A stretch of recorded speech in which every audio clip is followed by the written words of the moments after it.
Coco Martin, pahahabain pa ang kwento ni na Marites at Ramon sa Batang Quiapo. Hindi pa matatapos ang tensyon sa pagitan nina Marites at Ramon dahil balitang pinapahaba pa ni Coco Martin ang kanilang storyline. Sa lakas ng hatak ng kanilang mga eksena at sa dami ng netizens na gabi-gabing nakaabang, napagdesisyonan ng production, nabigyan pa ito ng mas malawak na development. Ayon sa source, marami pang hindi nalalabas na sikreto na magpapabago sa takbo ng buong pamilya. Si Marites daw ay unti-unti nang lalakas ang loob.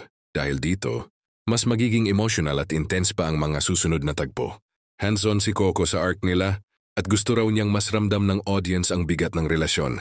Inaasahang may mga eksenang magpapayanig kay tanggol at posibleng makaapekto sa mas malaking kwento ng serye.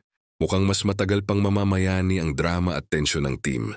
Marites at Ramon at tiyak na mas maraming pasabog ang parating. Sa latest na kaganapan ay ililigtas ni Ramon si Marites na ngayon ay nasa kamay ni Rigor. Malalaman natin sa mga susunod na araw ang magiging kapalaran ng mga bida na tiyak daw na ikagugulat ng marami.